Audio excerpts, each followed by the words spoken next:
thought I was gonna rap, didn't you? I want to. This beat is so smooth. Now, this is the Nuclear Dad Blogcast, and I am your host and conductor, E.C. McKeever, aka the Nuclear Dad. And today we're taking a ride, and the episode is titled Fatherhood and Personal Growth. Working title. But in true Nuclear Dad fashion, I want you to sit back, relax, take your shoes off, put your feet up, get something good to eat, get something cool to drink, because we're about to blast off.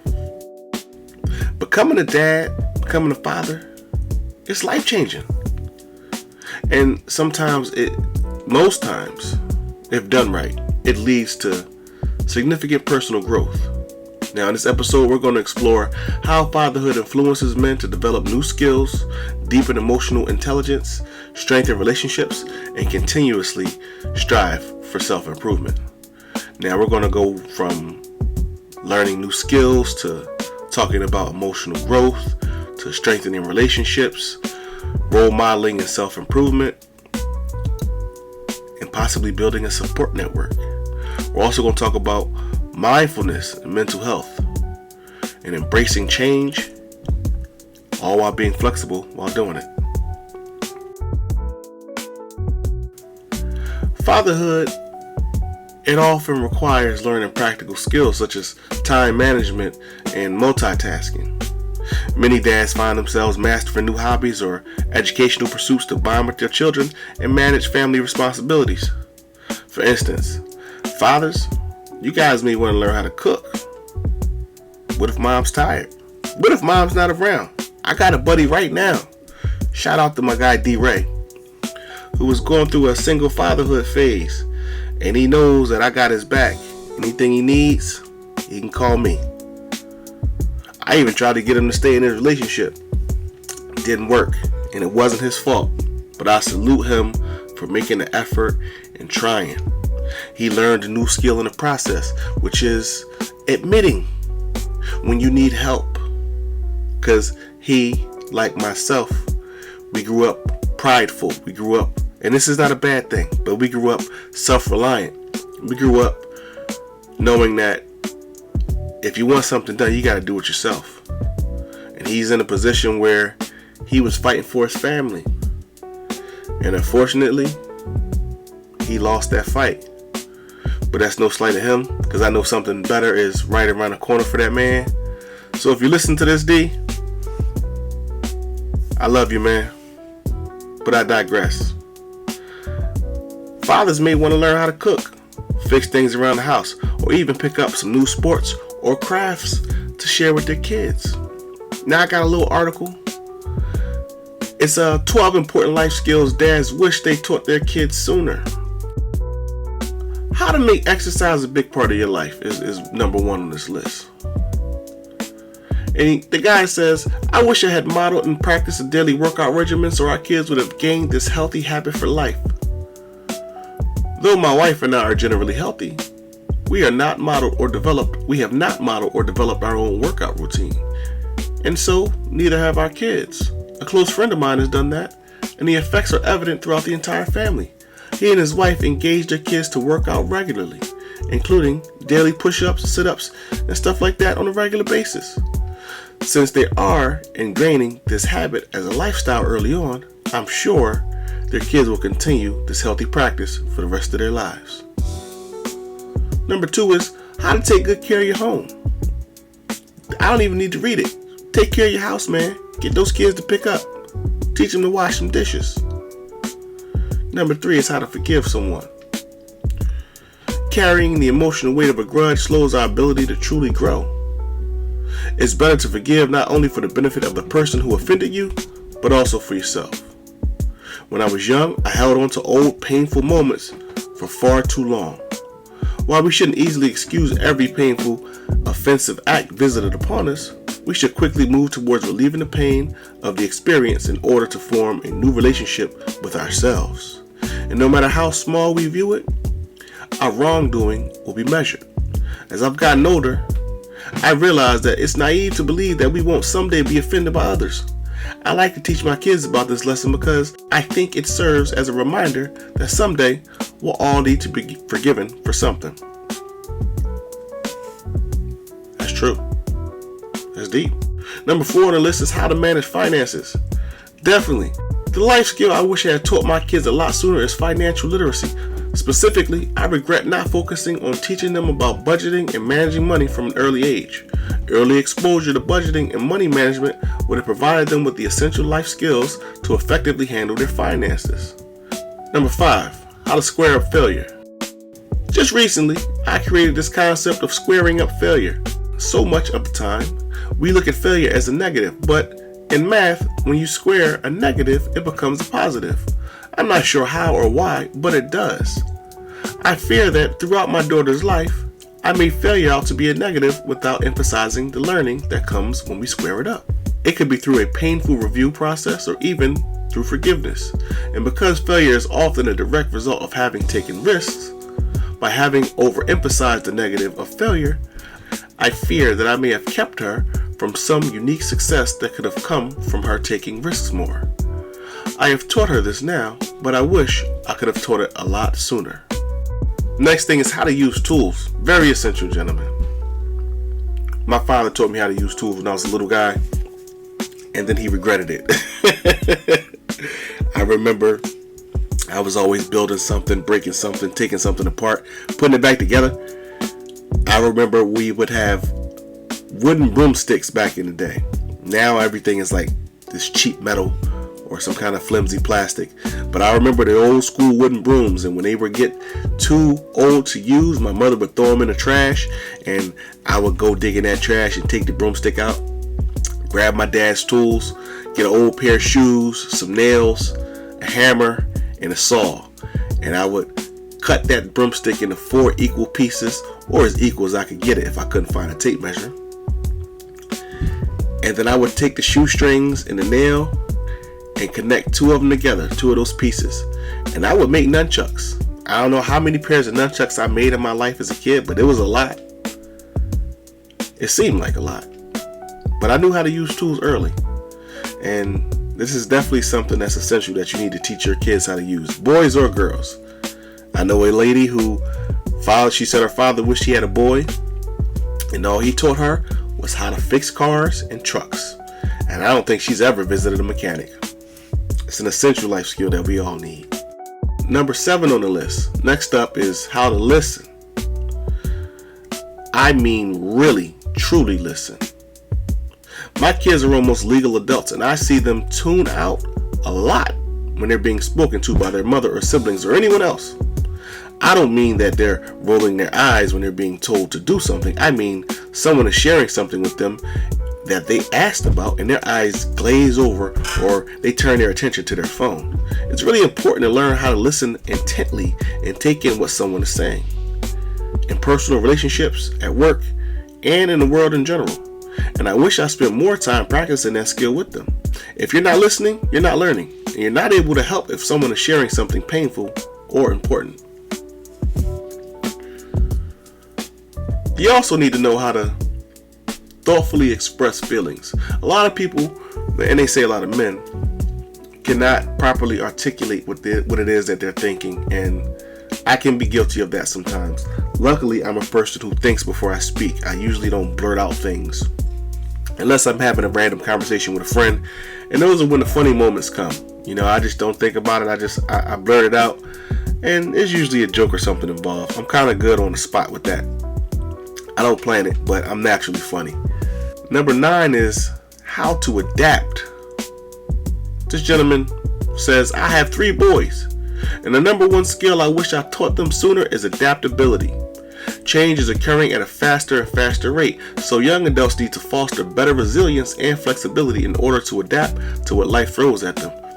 Inherent to becoming adaptable is a better relationship with uncertainty and the ability to better estimate it. Our kids will change jobs more and need to adapt along with technology and new ways of working that we can't even imagine yet. I've changed my own career 6 times. I've changed my own career 6 times and taken advantage of opportunities to build businesses because I maintained a flexible and adaptable mindset.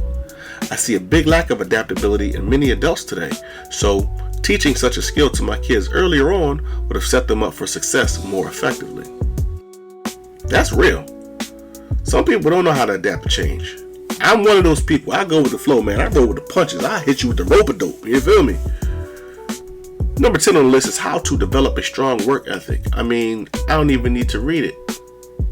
But if you talk to any business owners post-pandemic, they'll tell you people don't want to work. I see it all the time. I knew a young lady who was working where I am employed, and she had to take time off because her thumbs hurt. Mind you, we're massage therapists. But her thumbs hurt because she was playing video games. That says a lot. She put the game before her employment. Poor work ethic. Number 11 is how to prioritize substance over style. Yes, Lord. One crucial life lesson that I wish I had imparted to my daughter much earlier is the importance of substance over appearance. I've always believed that what lies beneath the surface is infinitely more important than how things appear externally. Well said. Number 12 is how to set boundaries. Setting boundaries does not only relate to my kids' interactions with others, but also with their own time and commitments. In a world where we are constantly connected and demands on our time are ever more increasing, the ability to say no and protect personal time and space is invaluable. I've talked about that ad nauseum. Setting boundaries. I mean, come on. Something we all got to do. It's just, you got to do it. You got to learn when to say no. It's okay to be unselfishly selfish. Now let's talk about emotional growth. Fatherhood enhances emotional intelligence by fostering patience, empathy, and a deeper understanding of human relationships. Dads often report a heightened sense of empathy and improved ability to manage emotions. Now, I guess it would be depending on if you have sons or daughters, your level of patience and empathy. I feel like because I don't have daughters biologically, I didn't have that female emotional bond with the child at an early age. When I came into my stepdaughter's life, she was 10. So while she was a child, she wasn't a baby, right? So it's a little different. She was a preteen. So I met her at a different stage in life. Now my boys, they are wild men. And yes, I do have empathy and I do have patience. But sometimes those patients are shot. These little guys will work your nerves, man. But I'm looking at this article on how becoming a dad changes men. It says less testosterone and more oxytocin if they step up. And the key points are fathers who interact more often with their infants undergo more pronounced biological changes. These biological changes help fathers become more sensitive caregivers and develop even closer relationships with their infants. It is important that new fathers are encouraged to become involved during pregnancy and to actively participate in infant care. I can say yes to all three of those points. I was around my boys before they came out of the womb. I was at every prenatal visit. I was at the stress test. I made sure I took time off of work. I was changing diapers. I was and am still an active dad, a very active father, which is why I created Nuclear Dad, baby. Because I want some dads to kind of understand that our role in this thing is important. It's well known that during pregnancy, women experience drastic hormonal and neural changes that are thought to prepare them for the physical, social, and emotional demands of pregnancy and motherhood. What may surprise many people is that biological changes are not only experienced by mothers. Expectant fathers also undergo significant hormonal and neural alterations in the months leading up to and following childbirth. Proudly, the biological effects of fatherhood heavily depend on the extent that fathers are involved in the caregiving, which has notably changed over the last several decades. In the 70s, fathers in the Western world spent approximately 12 to 25 minutes per day on childcare, whereas in 2010, Western fathers spent over an hour per day caring for children. Based on this data, contemporary fathers are about 3 to 6 times more involved in childcare than previous generations. Various socio-cultural shifts have contributed to fathers spending more time caring for their children. For example, since the 1970s, programs like paid paternity leave have become increasingly more common. As of 2020, 63% of the world's countries guarantee fathers the opportunity to take paid paternity leave. However, in many countries, including in the US, still do not guarantee leave for either parent, let alone fathers. Now, how do men's hormones change during the transition to fatherhood? During their partner's pregnancy, a man's body typically produces less testosterone, hormones that contribute to muscle mass, sex drive, and aggressive impulses. Researchers speculate that this decrease in testosterone leads to more caregiving behaviors during pregnancy and after childbirth. During pregnancy, reduced testosterone may lead expectant fathers to take better care of their pregnant counterparts, for example, by being physically gentle or creating comfortable places for their partners to rest. Nurturing behaviors like these ultimately protect the health and safety of the mother and the fetus until pregnancy time is full term. A similar effect occurs after childbirth. Fathers who undergo a more drastic reduction in their testosterone during pregnancy and immediately after delivery are more involved in infant care months later. More oxytocin helps fathers seek physical and emotional closeness. Over the 6 months following childbirth, men have elevated levels of oxytocin, and that's a hormone that drives fathers to seek physical contact with their infants and help fathers feel emotionally close to them. Importantly, fathers' bodies produce more oxytocin during play with their infants, a study suggests. And it says that fathers who engage with their infants more often may form stronger emotional attachments to them and be more biologically inclined to engage with them later on. I mean, that's a fact. I ain't need science to tell me that. Picking up, you ever smell a baby? Oh man, they smell wonderful. Little tiny toes, little tiny feet. And then when they start to get chunky, they put on weight, those little rolls in their thighs. Oh man, how can you not love babies? Come on. The changes in cortisol help men identify infant distress and provide comfort. When fathers hear an infant crying, not necessarily their own, their bodies produce more cortisol, a hormone that is produced in stressful situations. These temporary peaks in cortisol helps fathers rapidly detect and respond to infant distress. Now you may be asking, well, do the brains change during fatherhood? And absolutely, the brain gets ready to learn from fatherhood. Because researchers believe that leading up to the birth of their children, men's brains become more plastic. It's called neuroplasticity. In other words, the structures, networks, and pathways in the brain of expectant fathers become less stable and are likely to change more readily. That means, in layman's terms, that fathers, compared to men without children, have a greater capacity to learn from their experiences because their experiences lead to consequential changes in the brain. Now, fatherhood can alter how your brain functions as well. Because when the dad hears a baby crying, both new mothers and new fathers show significantly more brain activity than non-parents in 4 important areas of the brain. I'm not going to name them, but the 4 regions of the brain work together to process sensory information. And these functions, they lead to changes in parents' brains that enable them to effectively detect and react to their infant's distress. Something to think about. Physical changes, emotional changes, biological changes overall, mental changes. Now let's talk about how we can get into emotional growth, because being a dad, it enhances your emotional intelligence. So with all that being said, it's almost impossible to be an active and involved father and not change emotionally. If you don't grow from being a father, you're doing something wrong, or you're not as involved as you think. Put down the video games for a minute, fellas.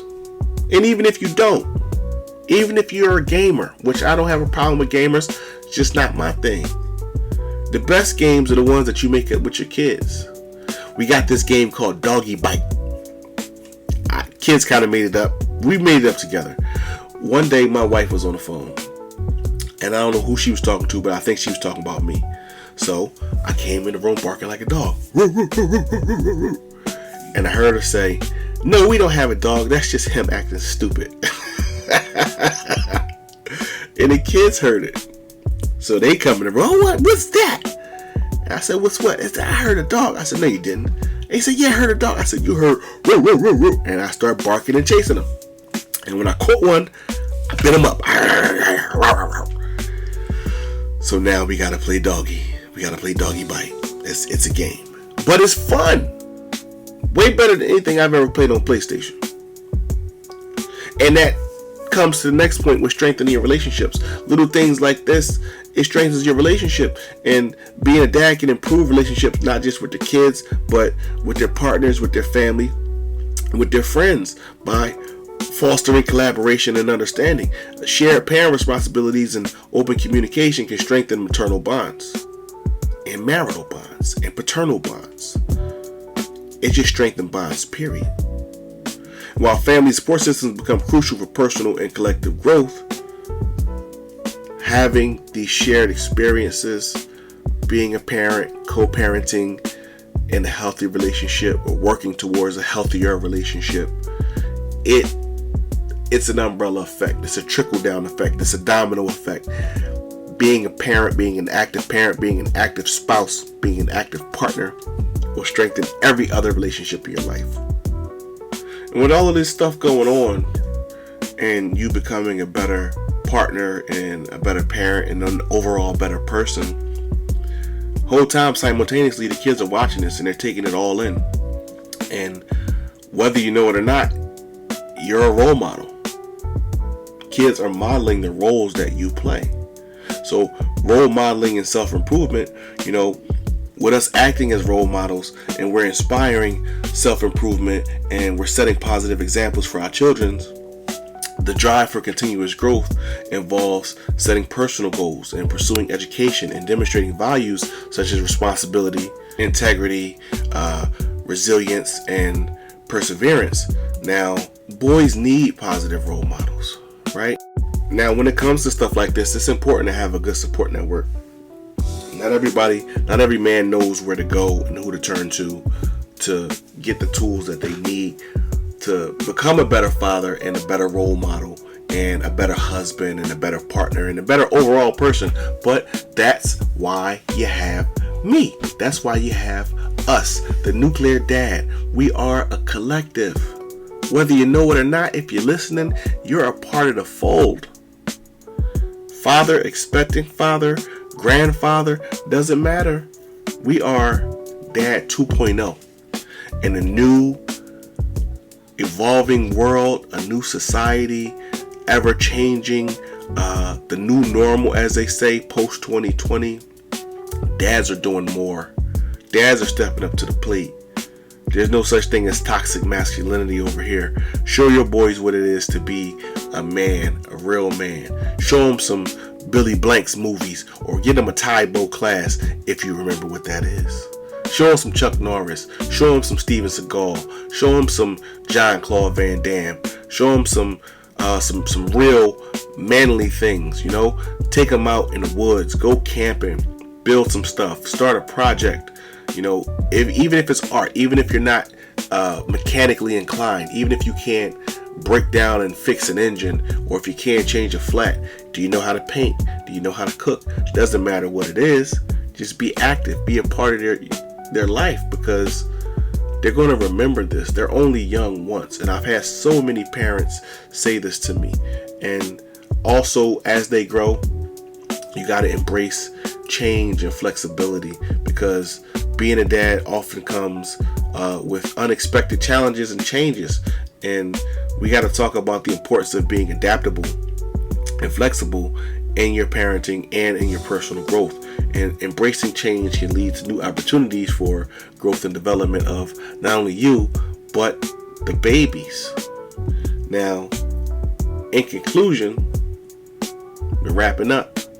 Being a dad offers a unique opportunity for personal growth in various aspects of life.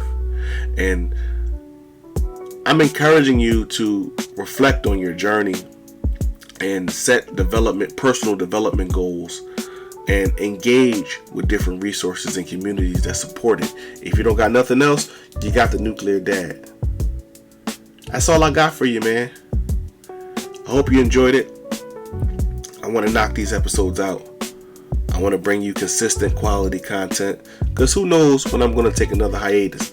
But as much as I love this, I love my children more. So I take little pockets, little spurts, little sprints, and I'll knock out a few episodes, and then I'll fall back for a bit, because I'm coaching baseball, I'm coaching basketball, I'm playing Doggy Bite. You know, I got them an Atari for their birthday. As much as I'm against video games, I wanted them to have a little bit of reference when it comes to it, but nothing that's going to be a complete mind suck like a PlayStation or a Nintendo Switch. I don't want to kill their imagination too young. I want them to still play together and put on all their costumes and use their imagination and create fantasy worlds in real life, not just on a screen. So, yeah, man. Thank you for joining us. Thank you for stopping through. Thank you for listening. If you made it this far, you are the MVP. Now, in closing, I want you to remember a few things. I want you to remember your mission. I want you to remember to stay grounded. I want you to remember to stay focused. I want you to remember to stay diligent. Stay vigilant. And most importantly, fellas, stay cool. Nuclear Dad out.